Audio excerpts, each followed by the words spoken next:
Who is Satan? Did God create the devil? Welcome to our second part of our first episode, Knowing the Enemy.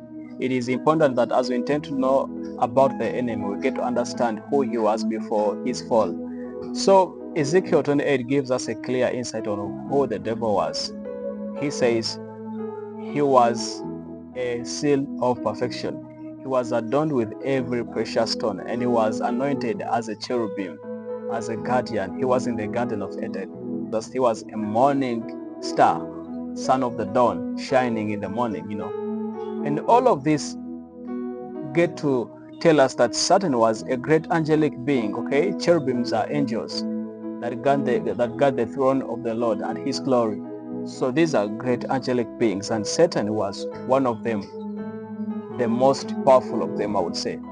So Satan was created as a great angelic being to serve the presence of the Lord.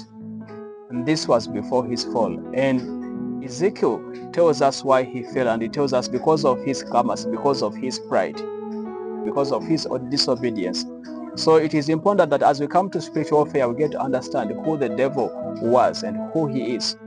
He was a great angelic being who was full of pride and disobedience. And just like that, most of us are walking his way as he lowers us. So it is important when it comes to spiritual warfare to know that one of the most important aspects of spiritual warfare is to walk in obedience.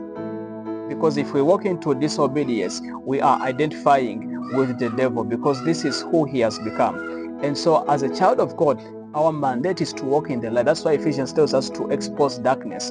And mind you, darkness is not the opposite of light. Darkness is absence of light.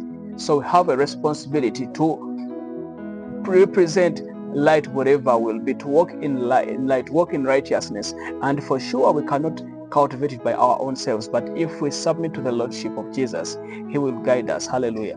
And this is the whole point when it comes to spiritual warfare.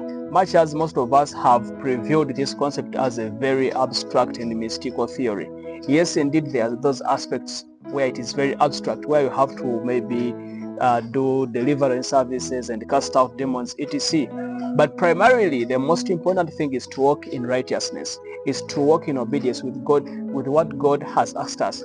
Now, that's why you see that the moment you get to expose yourself to maybe pornographic content or sexual immorality, this is when you get to receive the dreams of the incubus and succubus tormenting you in the dreams, the sexual dreams that are through which the devil is now attacking you, because you open the door, you open the portal through which now